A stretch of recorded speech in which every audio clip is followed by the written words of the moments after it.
Hey folks, thanks for coming. This is Dave. I'm just getting set up here. So do me a favor, this is my first time doing a drawing live stream like this, so I don't know how loud I sound or how quiet, so let me know in the chat if I'm making a bit too much noise or if I'm too close to the mic or whatever. I've kind of got a bit of a jury rig set up here with my. Okay.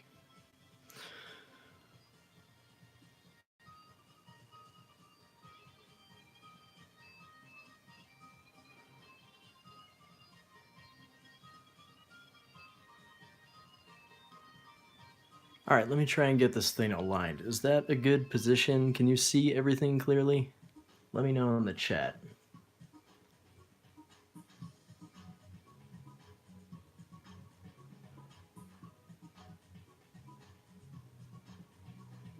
Okay. All right, how do I sound? Am I too loud, too quiet? Is the music okay? And also, there's a good chance that this will crash because I tried this a few times today. I did a few tests and it kept crashing on me. So I don't know if that's my phone's failure or what. All right, cool. So, all right, I've got Procreate open here. This is one of two drawing programs that I use these days. You want me to turn up the music? I have no problem with that. Maybe I'll keep it kind of low because I don't want to have to talk over it. All right, let me know. Let me know. Just keep me posted on how everything sounds balance wise. So yeah, I guess I should give a bit of an introduction of what I'm doing here. But so my name's Dave. I have a company called Dream Prism Press, and I come from the video game industry. And for those of you who have not followed along with what I've been doing, I left Insomniac Games, which is a company I worked for about 6 or 7 years, and mostly on the Ratchet and Clank games. And now I'm working on graphic novels. So I kind of wanted to move into graphic novels for quite a while when I was working at Insomniac, where I was primarily in storytelling for cinematics and that sort of thing. Although I did do a little bit of a range of tasks. Mostly cinematics. I'm gonna just adjust this a little bit here. Yeah, I know some people like to have music on with these, and some people don't because they like to put their own music on or whatever. So I don't know what you want. So let me know. Anyway, I left Insomniac and I worked on my first original project, which is called Dreamside. And those of you who have been following me for some time have probably heard me talk about that a while. And I moved into the game adaptations with Ukulele is the first thing that I did, and that project is currently up for pre-order. And I'm in the process of working with a few studios to figure out what's coming next. And so yeah, it's a pretty cool process because it gives me a chance to talk with different studios, talk about adapting their characters and worlds, and how to do their projects justice in a comic world. And it's hopefully, and this is something I can only really talk about right now, but something that's really important to me is to make sure that these do not feel like the sort of usual kind of cheap comic tie-ins that you can sometimes get with games, especially kind of over the years. We haven't really seen that many really great ones. I know there have been some, and there were some back in the 90s, but for me, I'm treating this with the same level of love and passion that the game studios are bringing to their games. I want to make sure the comics are right up there with the game in terms of quality. And but what's great is that they let me kind of do a yin-yang sort of relationship with the game where the comics do what the game really can't do, which is mostly gameplay focused. So the comics let me expand on that. So what I thought I'd do today is I've been meaning to do some sketch live streams for some time, but it's something that I really have a lot of trouble with. One, because I don't want to give away what I'm working on, and it's kind of hard to avoid doing that when I do a live stream showing the whatever page I'm working on, which might be at some significant moment in the story. And so it's kind of hard to find an equilibrium there, and I'm still working that out. But one of the things I've been really enjoying is working with the Freedom Planet characters, which is a new thing for me. But we don't have anything super definite planned at this point, but there is a very strong likelihood of doing a Freedom Planet graphic novel. And so that's something that Steven and I have been chatting with a little bit. So I thought today I'd just try this and see if we can do a little sketch of Milla here, which is new for me. So I am new to this character. I did this sketch the other day.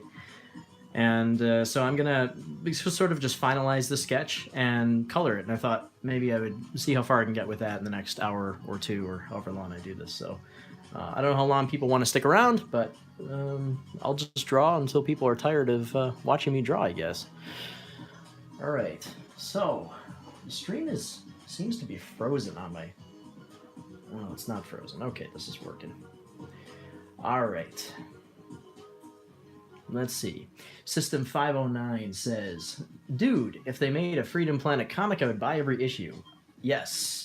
I think Freedom Planet needs to be in books because it has such a rich lore and great characters. The game is it's one of those games that really blows me away because of how consistently impressive it is. As I played through the game, I was really stunned by how much was put into that. And how consistently surprising it is in terms of its just overall feel and vibe and quality. The characters are amazing, and I'm really blown away by all the cutscenes, which is what I did at Insomniac with Ratchet and Clank and some other games. So really impressed me. So anyway, I'm going to stop blabbering and get to sketching here. So here we are, Milla. All right, so what I got here is some reference from, I think this is a sprite from Freedom Planet 2 right here. I think this is from Freedom Planet 2. Let me know. You probably know more than I do. Let's see. And then right here we have a bit more of an illustrated sprite. I think it still counts as a sprite, right? It's pixelated. It's kind of low res here. So I'm just going to study the character here for a minute. So this is what I'm going to go off of here. So I know there are a few designs for Milla. There's a few designs for all these characters, but I'm just going to focus on mostly adapting this. And, every artist is going to give things their own touch a little bit. And so not only will I grow to get to know the character more as I draw her more and more, but I'll sort of add my own touch. And I can't really, I both can't really avoid that, and I don't really want to avoid that, because I think that's something that an artist can do best when they can take what's great about a character and maybe add a little bit something to it. And also with comics, you have to really think about how to make the character visually communicative for the various needs of storytelling. And a lot of that comes down to things like facial expressions and just making sure that you can really read the detail in the face. And that's something I learned big time during Yuka, because I did have to make some pretty big modifications to the character. So what I'm going to do actually is, I don't know how familiar any of you are with Procreate or just drawing in general, but I'm going to show you basically how I use the software here, which is pretty basic. It really has great functionality. It's a simple software for drawing and sketching. So I'm going to open up the layer here, and I'm going to actually turn down my drawing here, opacity-wise, because I'm going to sketch over this. And I'm going to make a new layer. Actually, I already did a bit of a line art here for it. But I'm going to redo that because I want to edit the sketch a little bit, clarify it. So what I'm going to do is switch over to my 6B pencil, and that should be good, yeah. All right. This is a little awkward for me because I have to sit at a strange angle with the phone. Let's see.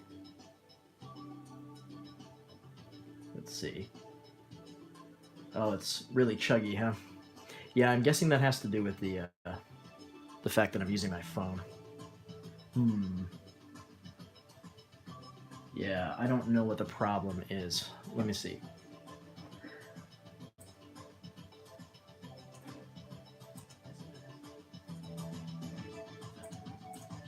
Learning as I go here. Thanks for bearing with me. You just switch over to my phone character. Let's see.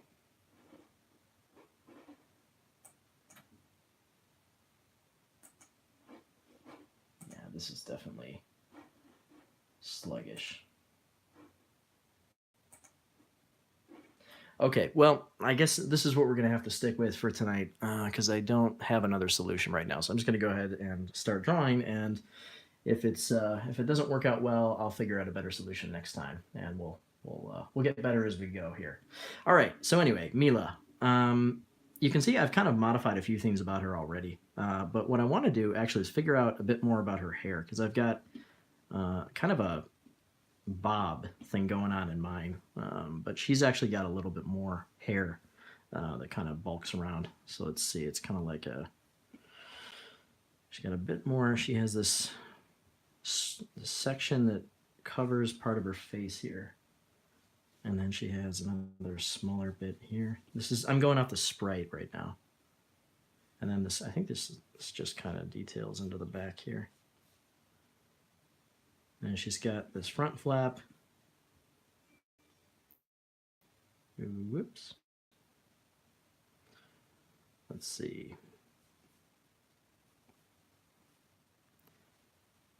And I gave her a little bit of this. This is something that I added here. A little bit of this kind of cowlick hair. She does have a little bit there. But it actually changes direction depending on what drawing it is. Let's see. So yeah, I'm gonna keep this mostly what I have in the drawing. I kind of bulked up her hair here on the right up here, kind of reaches a higher point. But the biggest part of her hair is kind of this middle front section.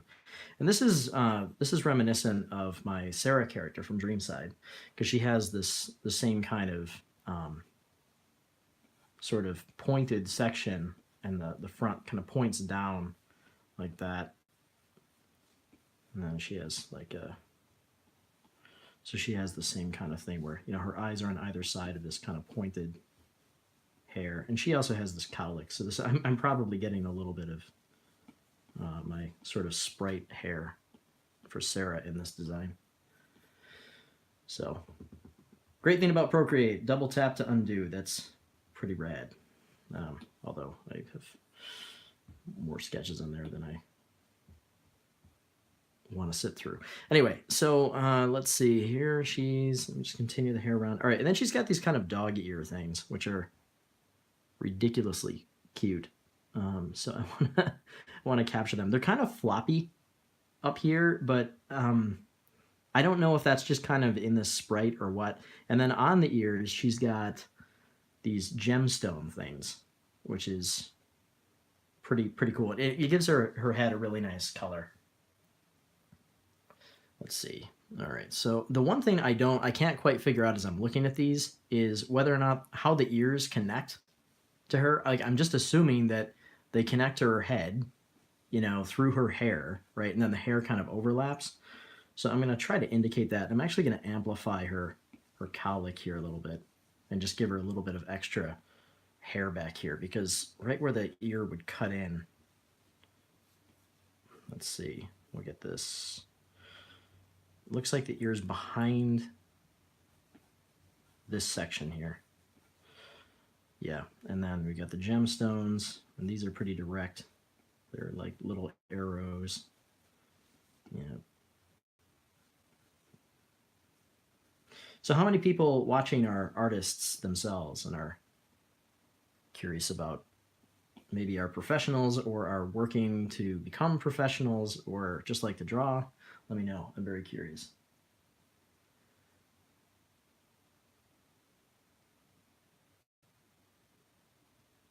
Yeah. Someone says, what do we got here? Shadowhawk says that they make people think she's a rabbit. Actually, yeah. She definitely does look like a rabbit, but in the mannerisms, and particularly down here with the way that the kind of the hands / paws line up, this is something that like the cutest cats. This is actually more of a cat attribute, I think, where kind of you'll see like a full lineup of all 4 paws, and it's super cute. So that's a huge part of why this pose, I think, looks as cute as it does, because she's kind of got that cat pose thing going on. All right, I'm pretty happy with the face that I roughed in. I did amplify a few things. I reduced the size of her eyes, actually, even though her eyes are huge. And I'll show you one of the reasons for that, actually. Let me detail up the eye here. So I'll just kind of sketch back on this layer, and I'll put in the iris and the pupil here.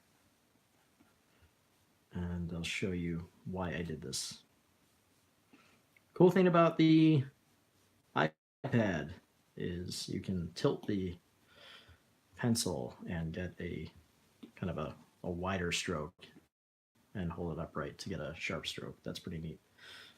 A little shine mark here, and then an opposite shine mark. Yeah. So artists, let's see. We got rule of thumb with highlights and eyes. This is one of those things because everybody loves highlights. They're so cool. They make characters really come to life. But you try to be accurate with them because the way that they actually work is light, wherever light's hitting the character, like right here, light's hitting like this kind of from the front. So there's like a little 3D arrow showing where the light is hitting her eye, right? So we get a highlight right here that's going to reflect the light. And what happens actually is the eyeball looks like this. It has a cover, and I always forget what this is called. But basically the lens here is where the light's going to hit, and then it's going to pass through into this space here. And this is where the pupil is, for example. And so we get a bright spot right here at the opposite, right? Because it's passing through, and then we have like a highlight here at the bottom. So the iris is darkest at the opposite side. So wherever the light hits, right here, this part of the eye is going to be the darkest, and then it's going to get lighter as it goes down. So, you know, that's the reason that happens. And the pupil, of course, is going to be really dark because that's where light actually enters. Now, stylistically, you can do whatever you want with these. But if you want things to look somewhat realistic, then, you know, understand how this all works.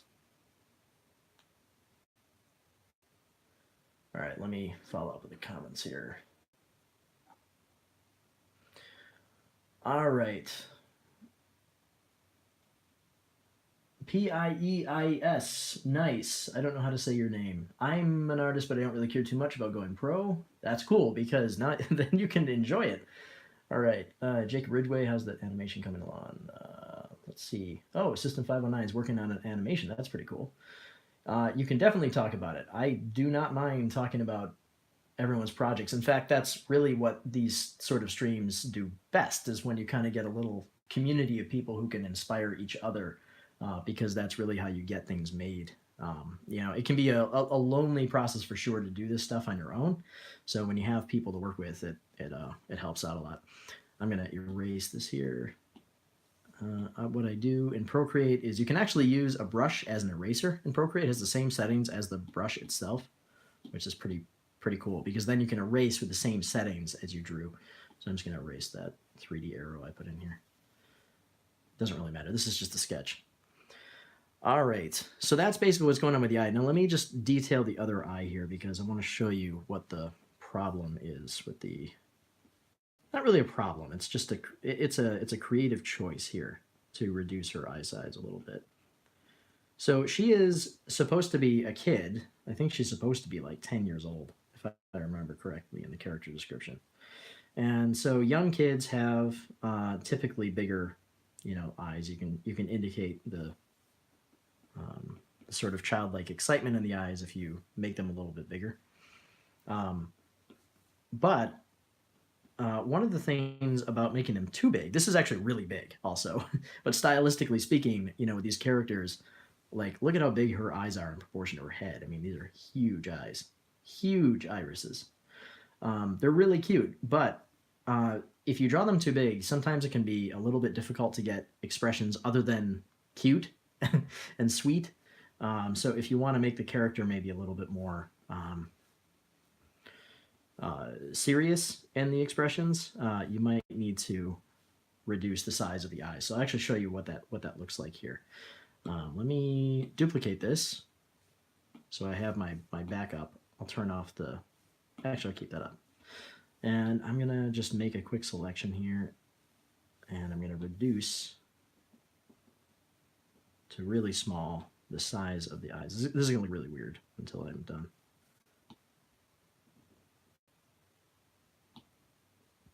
Actually, let me just erase these, and I'll just do a quick sketch. So if I went with a much cartoonier, like kind of simpler, say dot eyes like this. All right, you can see it's still you know, it's still a cute design, but it's not. Let me turn this off so you can see it. You see what happens here? It becomes a little bit more expressive because there's kind of more, the eyes look a little bit more alive because when they're bigger, you kind of deaden them a little bit. They almost look like they're vacant, right? Because they're dilated so much. So that can be a risky thing. But I want to make sure that the character is there's a balance here because there's how I know to think in terms of expressiveness and how to bring out that expressiveness in the character.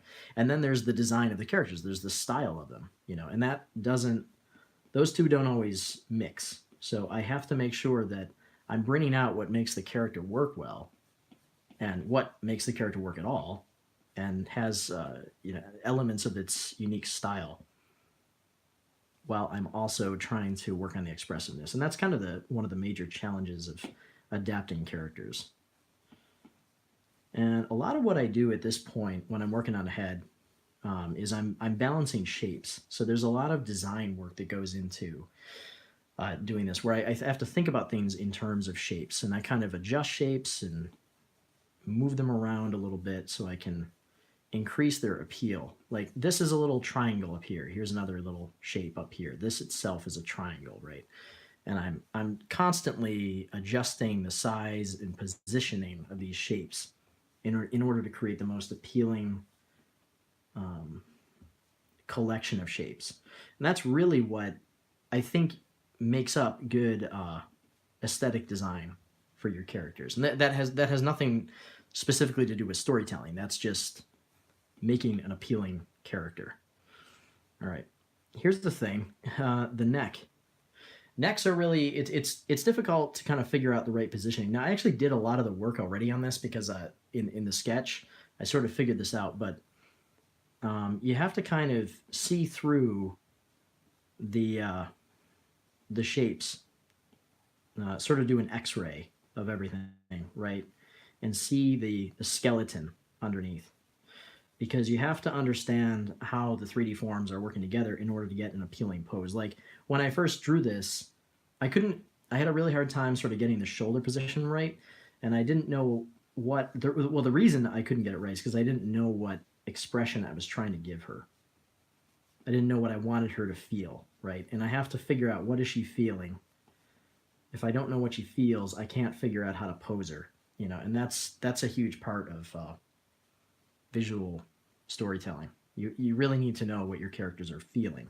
So right now I kind of tried to make her feel like she's excited and ready to go. You know, she kind of has that like I'm gonna pounce in a minute sort of thing. So her shoulders kind of poking up a little bit like this indicate that that energy, that sort of like a calm before the storm, so to speak, where she has this.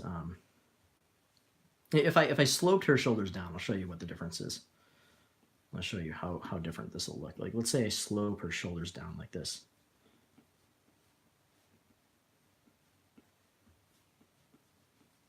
And just imagine her collar is there. Her dog collar, because she's a puppy, right? All right, so you see what happens here. If the shoulders are down like this, oh man, look at how it changes her attitude completely. Now she's relaxed. You know, she's seated and relaxed. Even with her still being in the squatting position, she's still relaxed. So but anyway, I'm just gonna erase that so you can see what the difference is. All right, let me catch up with comments here. Okay, whoops, looks like I missed a few of these. Sorry about that. All right. Good idea. All right, this version of Milla is really well done. Thank you, Jacob. Appreciate it. It's I'm learning the character as I go. I think it'll evolve and change over time too. People always talk about doing Sonic and Freedom Planet crossovers, but no one talks about Ratchet and Freedom Planet crossovers. That'd be neat. Well, I did draw Ratchet a lot, and so I think that character probably is embedded a little bit in my mind. I can't really get away from that. Let's see. Cornea.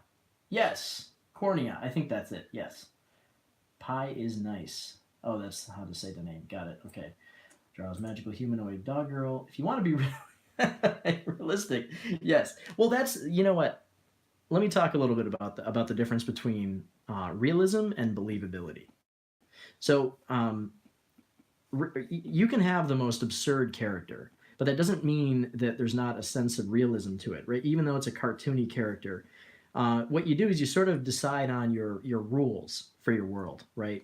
So, like for example, if you tell a story where everybody can fly, everything's normal except people can fly. That's unrealistic.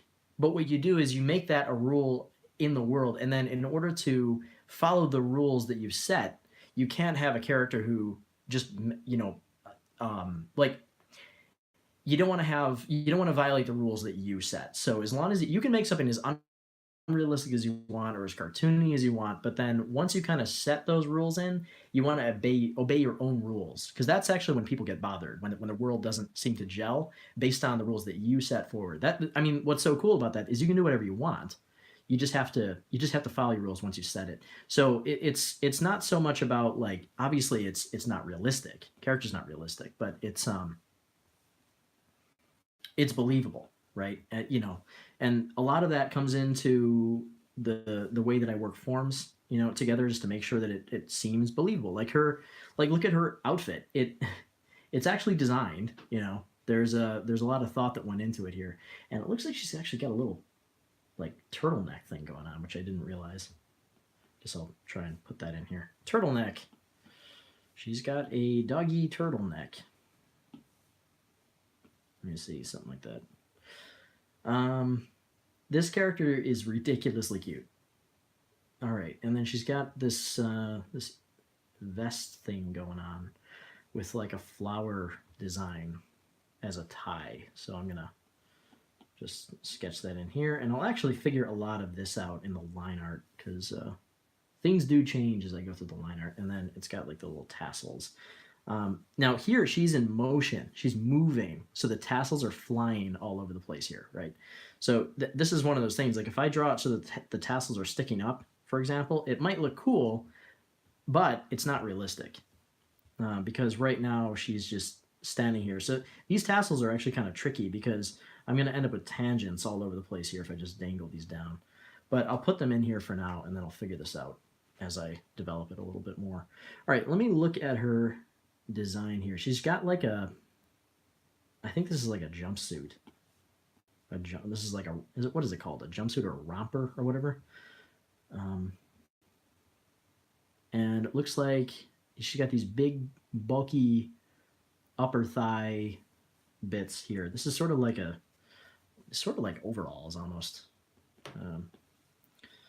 So I'm gonna draw her legs here, because she's got these rings, and these go in front of everything. So let me get her legs in here. Proportion wise, this is kind of a chibi-ish character, so she has that kind of childlike, almost toddler-like proportions. All right, and these rings. I've seen these rings that she wears in a few different designs, but these ones here are pretty basic, just cylinders.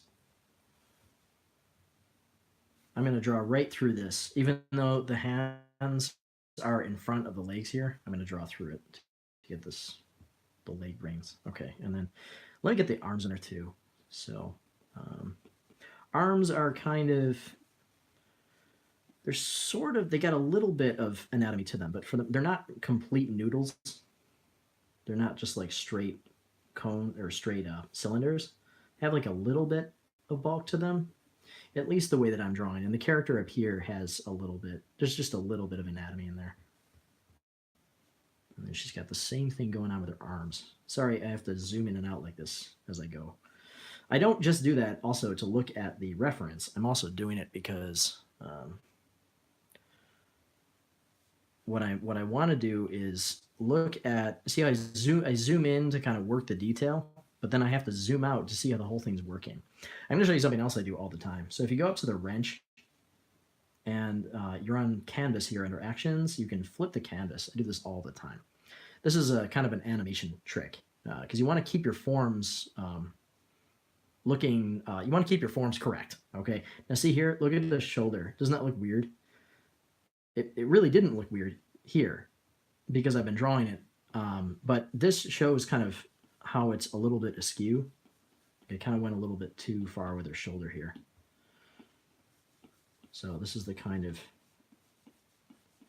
thing that you have to do if you want to get the character's forms looking correct. There's a lot of doing and redoing and adjusting as you go.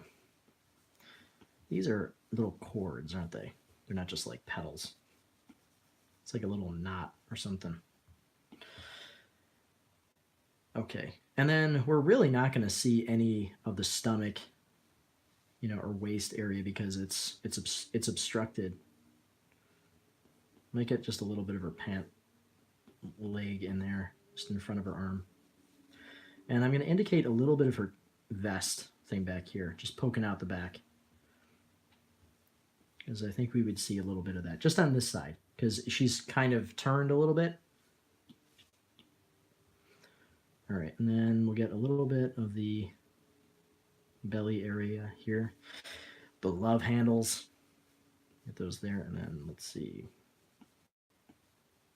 You can see how I kind of go over the same area a few times because what I'm doing right now is just setting myself up sort of a blueprint that I can follow. All right, let's see what's in the comments.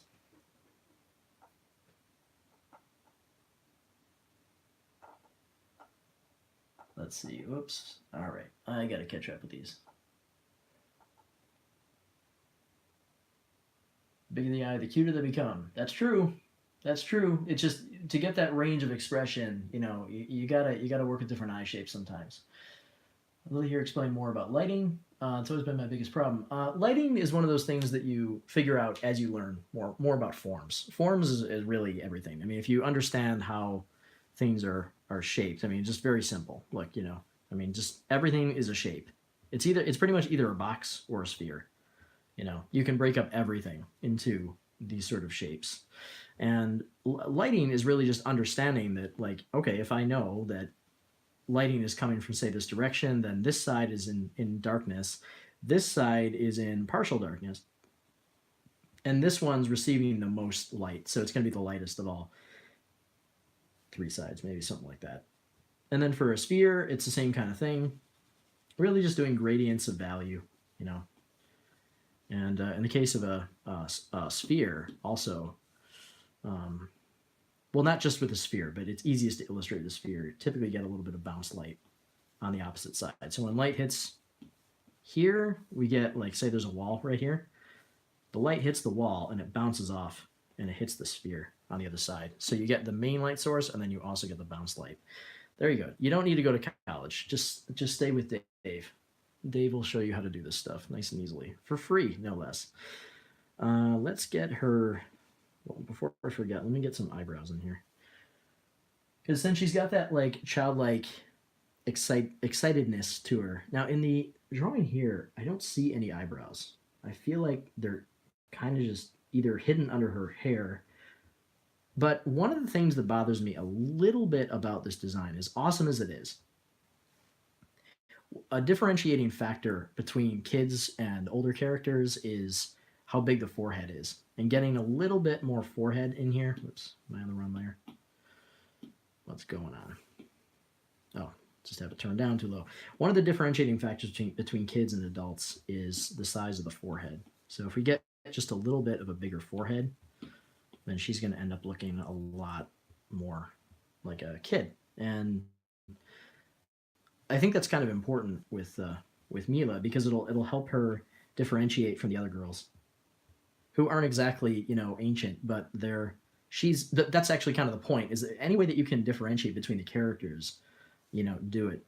Because if I can make her look like she's, the age she's supposed to be, like, I think, isn't Lilac is supposed to be like 17 or something, or 16 or something. So they're really not that different. It's only 6 years apart. So if I can figure out other ways to amplify the difference between them, it's gonna make a pretty big difference. Let me get the other side of her ear here, because we gotta think about this in 3D, right? So we got, right, here's the tip. And let me just mirror, like, I'm gonna look back and forth like this, and I'm gonna mirror where the gemstone is. So make sure that these are in alignment.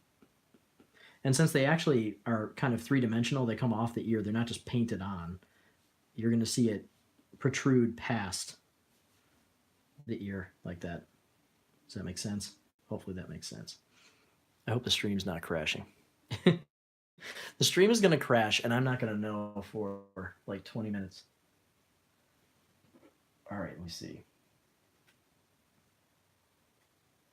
Something about her face just really suits her. It fits well. Thank you. Yeah, you know, she's it's balancing shapes. It's like I said, you know, why is it that if you put a square next to a rectangle, you know, it's appealing as opposed to, say, two squares, which has a different kind of appeal, I guess. But there's something about fitting shapes together. This goes back to Tetris, okay? What is it about it that's so appealing? You have to think about how to balance shapes. That's really a design sensibility, and harmonizing shapes. If you can put that into your character designs, you know, you want to think in terms of anatomy. You want to think correct anatomy. You want to think about that, but you also want to think about design, because the anatomy is great, but even if you can make a character look realistic or believable, even in its cartooniness, you still need to make sure that it's actually appealing and that there's something interesting about the character. Like she has these the way that I'm drawing these characters anyway, they're a little bit cartoonier than, say, my Dreamside characters that are a little bit more realistic. Speaking of which, Dreamside is finally going to come out later this year. I haven't made any official announcements, but I can hint at it now that it's probably going to come to a crowdfund site of some kind. I like crowdfund sites because they let me sell things directly to people. And you, as an artist, that's a big deal. Because if you go through the store and you go through a publisher and all that, you just, first of all, you have 59 people who are in charge of you, which can be good, depending on the artist. But I'm a very independent artist. I like to do things a certain way. I like to be free. And I find that that gives a really good result sometimes. So everyone thinks a little bit differently in the art world. But I don't really like the idea of a publisher, to be honest. I don't think it's necessary. I like going directly to you with something and saying, hey, if this is interesting to you, then great. Here's how you get it. Here's a link to buy it. And then I don't have 53 people along the way that I have to pay. So it's actually possible to do this kind of thing for a living. And I think that's really, really important information for people who might be trying to do this kind of thing for a living. I mean, you can do this for a living. That is pretty amazing. You can. All of you can. It's just figuring it out. All right, you know what I'm going to do here is I'm going to see, as I flip the drawing here, see if she's getting a little tall here on this side and a little sloped. And kids actually usually have a bigger back of the head, right? And dogs also have that like cute smart bump in the back of the head. So I want to actually amplify. You know what I'm going to do? I'm going to take away my. See, this is something that I try to add, and it actually ruined something about the character here. And so as I do these adaptations, like, this is something I learned is a lot of times all the work that I'm sitting here trying to do with the character to make her appealing has already been done by a very skilled artist or team of artists. And so I have to be very careful about the changes that I make, because I have to make sure that they are in the service of the character, right? You know, nothing's perfect. No artist is perfect. So every design has room for improvement. It doesn't matter what the character is. There's always a chance to make it better. But sometimes my changes, which seem good in the short term, end up not being such a good idea. That's one of the ways that you can help, because you can let me know when I'm really introducing something that just sucks. You can just tell me, Dave, it's bad. You don't know what you're doing. Make the character look better. Okay, all right, cool. So now the feet and the paws, this is actually really tricky. Let me, because I've been bad with comments, let me keep up here. Let me see. I feel like I should be taking notes. This is good info. This is good info, because this is stuff that I've learned over 15 years, and I can give it to you all at once, and then you can save a lot of time. Magic A is Magic A. I do wonder why her soles have paw pads but her palms don't. You know, that might just be a matter of visual read. Like if her, you know, since she's anthropomorphized, if you put the paw pads on there, maybe it just makes her hands look a little too much like feet. Animating 3D model for Milla becomes 10 times. Is it Milla or Milla? I'm pretty sure that the Russian pronunciation, I think, is Milla. I just assumed it was Milla. Animating 3D model for Milla becomes 10 times harder when dealing with those toes. With those tassels because they're constantly clipped through her chest. Yes. Yes. System 509, are you animating this character? Because that would be pretty cool. And then you can give me some advice. Shadowhog, I assume you're doing that one. SFM, Milla model. Because I am old, I don't know what SFM means. I hope it's not something inappropriate. It's a lot better than the same artist FP1 variant of Milla. Well, actually, this is what evolution is all about. I mean, I couldn't do this if there wasn't a foundation of the character already that was so appealing. You know, I can graduate from this and add my own take, but it's because I have I already have something to kind of work off when I'm doing my rough drawings. Let's see. She didn't have heels at all. I don't know if she had heels. Yes. Freedom Planet 2 design. Her eyebrows are freaking tiny. Yeah, they are. I should probably bulk them out a little bit. I'll bring these out actually in the line art. Thank you, that was helpful. She's like 12, they're 16 or so at least. Okay, so she's even closer to Lilac then. Milla was 10, Freedom Planet 1. Stream is not crashing. Ooh, yes, good. All right. We'll spam 1 or something if it crashes. Yeah. If it does crash, I'm just gonna jump back on. So if it does crash, you know, I'll be back on in like 1 minute. To be fair, Milla's changed a bit since our first drawing. She used to have giant gloves, boots. Yeah, they all pretty much have changed quite a lot. She was randomly barefoot in one team, Lilac, Sonic Heroes fan art, and that's just what happened to the basis for everyone's Freedom Planet designs. Yeah. I say Milla. Yeah, me too. So, yeah, of course, Source Filmmaker. My good buddy Jesse Baumgartner is an animator at Riot. Does amazing stuff with Source Filmmaker. You got to go check it if you haven't seen Jesse Baumgartner. I know that's a tricky name. He is amazing. Maybe I'll get him in the stream one day. I actually did do a live stream with him at one point. But I should be focusing on his drawing, shouldn't I? All right, she's got this. Yeah, you know what else? Her vest kind of pokes out a little bit here. It's got this.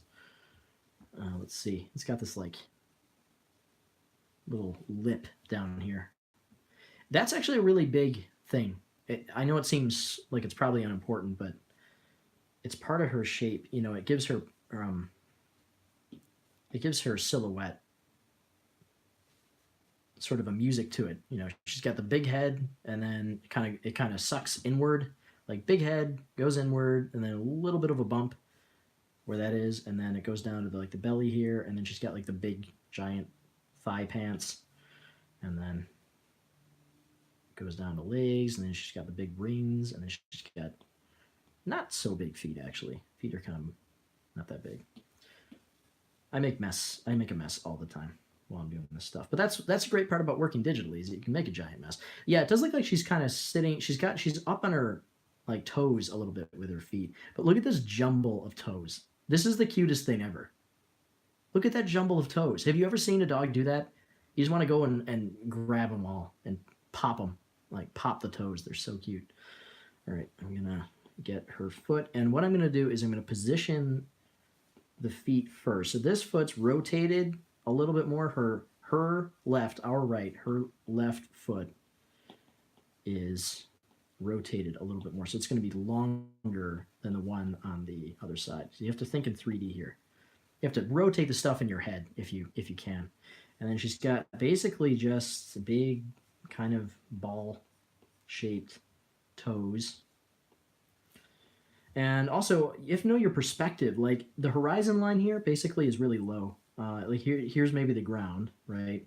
So we're actually at a pretty low angle. We're actually kind of looking up at her almost. And let's see, she's got her heels are they're up kind of high, but we can't really. I don't know how to draw the heels in here because they'd be behind the ring. And this is where you get a problem with tangents. So I don't know if you know anything about tangents, but they are my worst enemy. They're my nemesis, my artistic, nerdy nemesis, our tangents. Tangents, they're the worst. It's when you have lines that touch, basically, but they're at different points distance-wise. Like this would be a tangent right here. Like if her leg touched her arm like that, it looks terrible. First of all, it looks terrible from a design standpoint, but it also looks terrible from a visual read standpoint because we can't get a sense of the position of something because if they're touching, we can't tell if they're in the same alignment. But if something is kind of behind, something's like closer to the camera, I have no idea what this looks like in the camera. Okay, like my hands, okay, like it looks like they're touching. Don't I have lovely hands? See, they're touching, but they're not, right? Because they're far apart from each other, right? And if you think that they're next to each other, it looks like I have one giant hand, right? So you want to make sure that to help with the visual read, especially in a comic, it's really, really hard in a comic to convey a visual read clearly because there's so much stuff going on. Okay, and then she's got her hands actually look like they're just normal hands. In this, and then down here they're more like feet. So what I'm gonna do is I'm just gonna give her kind of normal fingers, but she's kind of got them bunched up here. So like this one, hands are something that I don't think people spend enough time on. Hands are as important as anything. They're probably in some ways they're more important to the character's expression than the face because hands are where we convey our true feelings because we hide away in our hands what we're thinking, so if you're ever talking to somebody and they're kind of like hiding their hands behind their back or they're doing something with their hands, look at their hands. Like, don't look at their face, look at their hands if you want to see what they're really thinking. All right, I'm going to kind of clean this up a little bit. So yeah, make sure that you get your hand expressions correct for what the character is feeling. All right, we got a little, I think this is right around where the leg is going to meet. And then we basically would get right around there. See, I'm drawing through here just because I want to make sure that the shapes are believable. So we got like the crotch area here, which, we don't really see because it's obstructed by her bunching up of limbs. But yeah, I'm going to have to bring this out a little bit in the line art. Okay. All right, I'm just going to finalize a few things here just to make sure that I've got the reference point for the line art, because I like to do as much work as I can in the penciling phase like this because it saves me a lot of time with the line art. Because the way that I do line art, I don't want to be thinking about design with the line, because the line is all just about controlling the pen and making sure that you're producing elegant lines. I don't want to be thinking about the design of the character. I want to make sure that I already know how the shapes fit together. Look at this. Look at how appealing it is when you add just a little line here and just give her some freckles or something. Look at that. Instant appeal. It works every time. Because this little bit of shadows doing is it's indicating that there's that the snout actually comes forward, right? She's got a little bit of a snout, so it just brings it forward because we're seeing like a buildup of shadow on the surface of something. Even though the light's coming from overhead, you still, when you see something from the side, like if you're looking at a ramp like this, the light can be coming in like this. But let's say you're looking at it. This is going to be a mess to look at, but I don't know. Hopefully you'll figure out what I mean. But basically, even though the light's coming from overhead, down here, this is actually going to be kind of dark looking because of the way that the surface detail kind of bulks up. It's the same reason that you see smog in the sky and atmosphere in general is because even though the sky is mostly clear, the atmosphere builds up the more of it you have to see through. Same thing like if you're looking underwater, you have a limited visibility. So be aware of that with your shadow shapes because it's going to help you out quite a bit. Okay, I actually think, oh, how could I forget her tail? I'm I'm going to get rid of all this.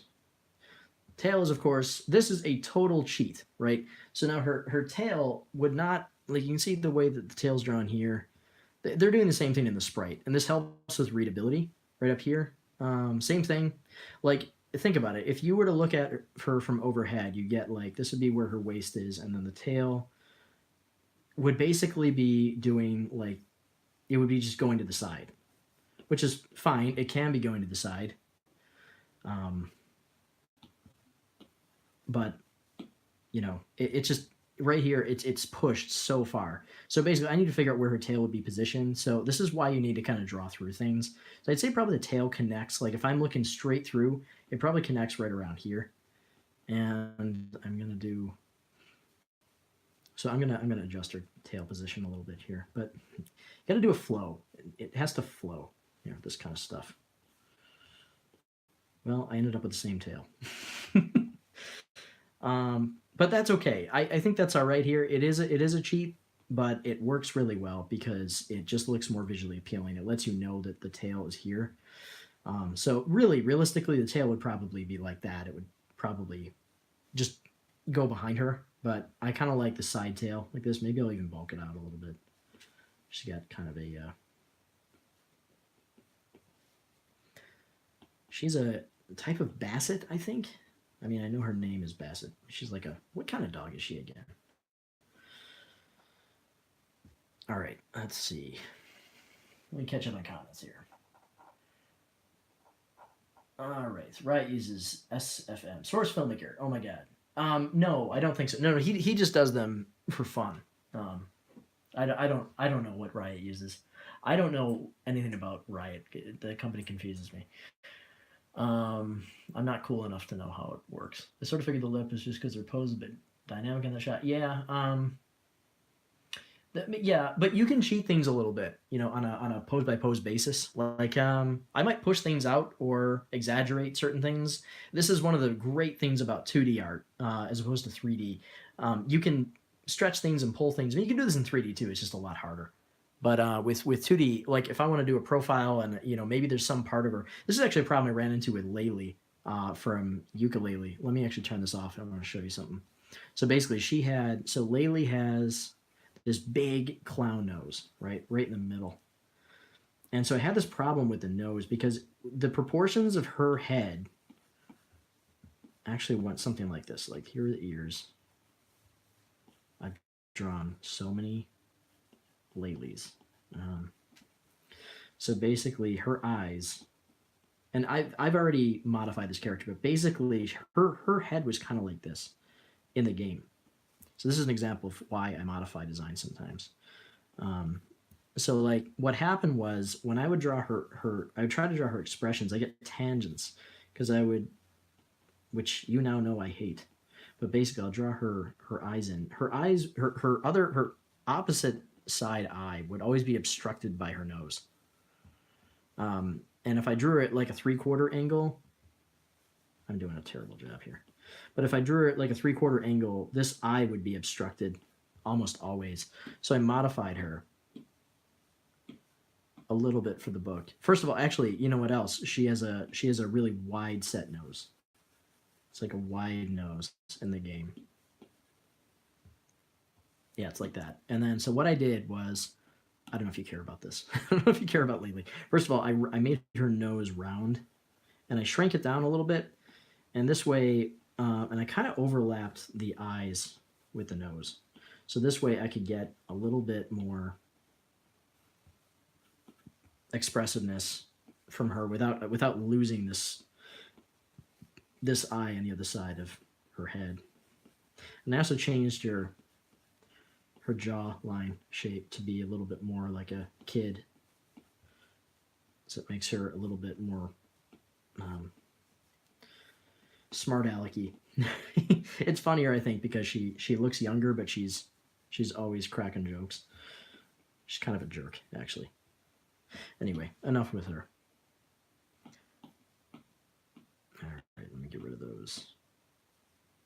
I hope I sound okay, and I'm not like talking into the mic extremely close, because that always drives me nuts when people do that. All right, let me look back at the old one here. right, there's the old one.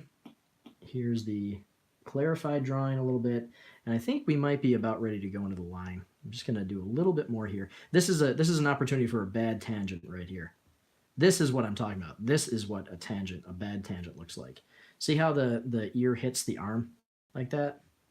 Like, look at that. Look at how it hurts the design of this. Like, you can't even read what's going on down here, even though it's pretty basic in terms of shapes. You just have to separate that ear and just make sure that it doesn't come that close to aligning, because these lines are paralleled, right?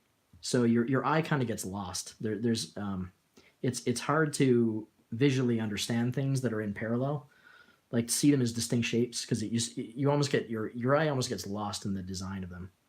So anyway, but I think that's okay. Actually, this is leading into a tangent right here as well, where this arrow is kind of pointing into the tail. So you know what I'm going to do with this is I'm going to overlap the tail with her ear. Because now look at what happens there. When I overlap with the ear, now the tail is receded. It's pushed further in the background. Let's look at the old one. And you can see it's like, see how much flatter it looks? Like this one actually looks more three-dimensional. She's too stinking cute. Look at this character. All right. This is probably good. All right, I discovered a new ink brush that I like a lot. It's basically a calligraphy brush, which I have not used before. Well, not before that lilac drawing that I did, which uses the calligraphy brush. A calligraphy brush is really cool, and as long as you're using it on something like this, like the iPad or a Wacom tablet that has tilt and azimuth recognition. Azimuth, I believe, is when you, I think it's as you rotate the pen like this, it'll change the direction of it. So see how it's like thick in this direction, and then if I rotate, it's thick in this direction, but it's thin in that direction. So it works like a real pencil, right? So I'll show you how that works in just a second. I'm definitely a kind of a perfectionist. Go over things a lot. These little shinies in the eyes, they really make the character come alive. Just get them right. All right, let's see. Dogs don't like you touching their paws. That is sometimes definitely true, and way more true with cats, as I've learned. Maybe their forepaws if you're shaking them. Yes. Let's see. All right. Wouldn't want random people touching my hands or feet either. Yes, but we're not random people. We're their loving caretakers. Tangent, sines, cosines, yes, all just terrible. If it's a tangent, I hate it. What time is it for you? It's 2:45 a.m. for me. You must be, let me guess. You are in England. All right, let's see. 9:45 here. Finally done doing her lips. Lips are tough. Lips are tough because there's a lot of expression. You know why lips and eyes are so hard? Is because they're the part of the face the part of the person that we look at the most. Our eyes snap to others' eyes. So if the eyes are off just a little bit, we can really see it. You don't have to be an artist, just a human being. We're biologically programmed to recognize humanity in other people. Like we this is where you get the uncanny valley, right? When things are, they just don't look right. And oftentimes people who are not, artists, they look and they say, it just doesn't look right to me. But what they're talking about is the fact that they don't recognize the humanity in a face. It looks artificial. I'm just going to erase in here. You see how I'm switching back and forth between the eraser. Look at this. I got to avoid tangents all over the place. I hate tangents. I don't know if I told you, but I don't like tangents. I don't like tangents. And you shouldn't like them either, because they're evil. All right. They make art look bad. And I'm just cleaning up these lines, because as I'm coming in here with the ink, it's going to be confusing, because I got a lot of noise in here. All right. Depending on your style that you're going for, you might just want to finish with a pencil line. Like you don't have to ink things. Sometimes things look really appealing. In fact, one of the problems, and I've talked about this a lot in the past, is that you kind of run into a problem when you move things into the ink line. And we'll see if this is a problem for us. It's still an issue for me. I've done this for years and years, and it's still a major problem for me, where the ink line loses a lot of the life that was inherent in the pencil line.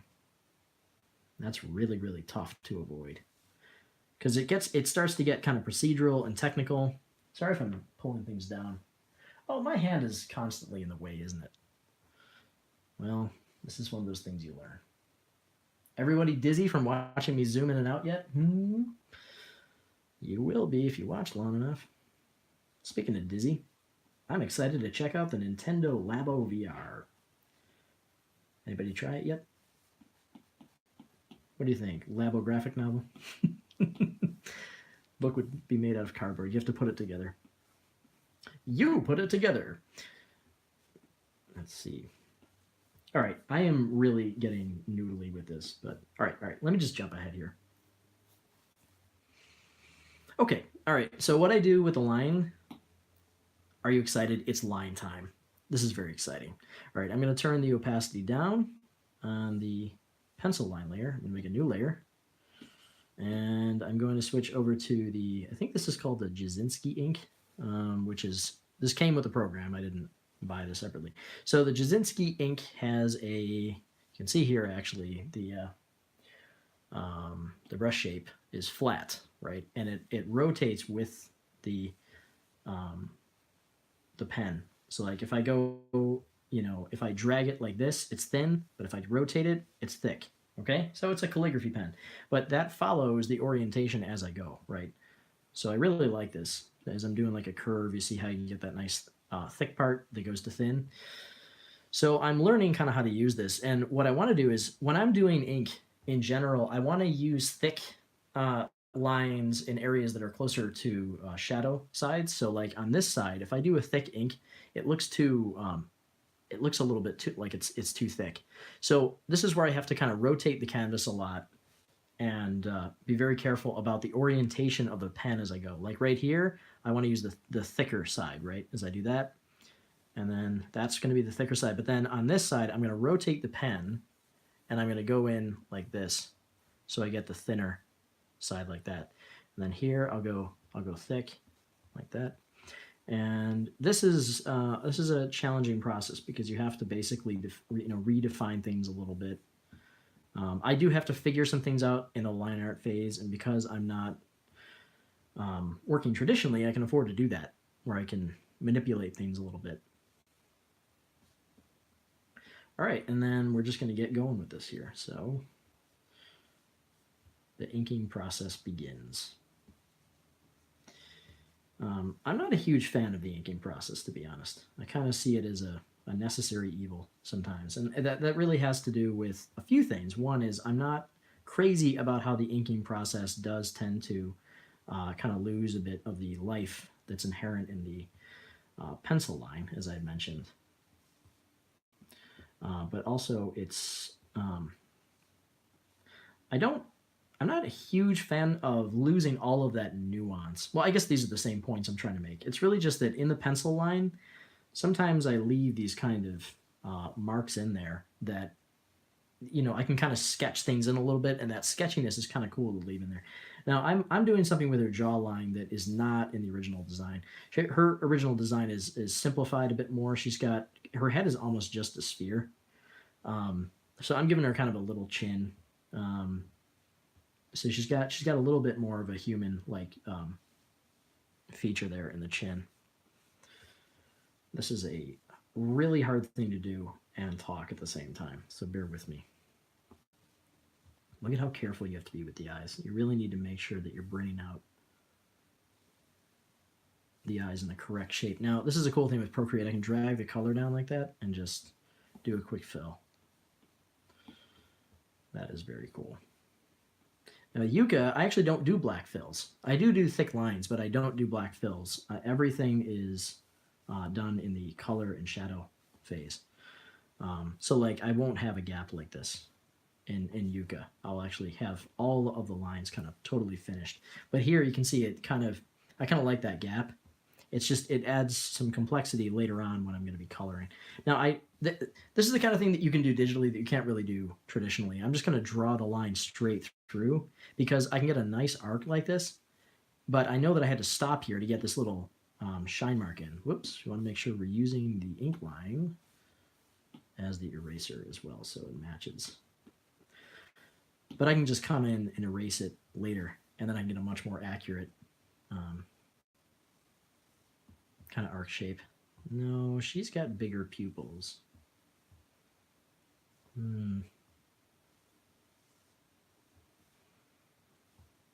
That's probably about right. No. I puzzle over eyes.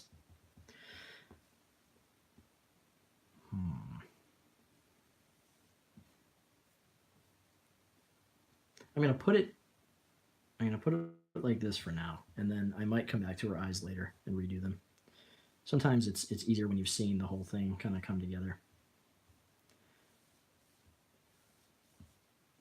Now this sort of shape line control is something that you develop over a period of time, but the program also has a tool that lets you avoid jitter in the line. And part of that is because you both jitter the line a little bit naturally as you're drawing, just your hand jitters, but also you get a little bit of the sort of the failed digital recognition of what you're drawing.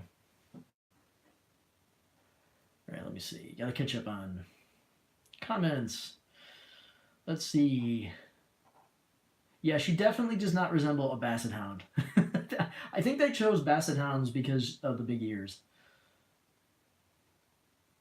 Yeah, so she's officially a hound. Yeah, freckles equals super dork, definitely. Definitely. I've got freckles somewhere. Let me see. I think I have freckles. No, freckles are great. And let me see. Judy and Zootropolis have the name Hops. Really need to finish ukulele. I love ukulele. I bought one of the plushies of Milla. I beat ukulele in an early build that had none of the ease of access stuff put in there. Right? I beat those extreme challenges in the game. I'm quite proud of that. Thank you. Let's see. No pop ads. All right. Circular head is left over from the days of being Sonic inspired. Oh yeah, right. Of course. Another good thing about these designs, they look less like Sonic characters now, so it allows for more room for artist interpretation. Yeah, I agree. It's great, to take that kind of influence. All right, here come your thick eyebrows. Specifically requested. The Goemon eyebrows. Who knows what Goemon is? I love Goemon.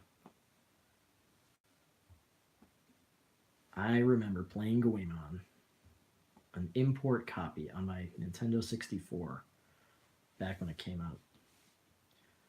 Now, it's extremely important to check the 3D read of this as you go.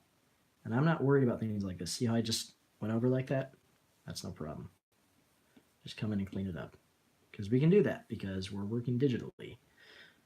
So there's no excuse for bad lines. They had excuses back when they had to do this on paper. But we don't have that excuse. No matter how many times you draw eyes, they're always tough.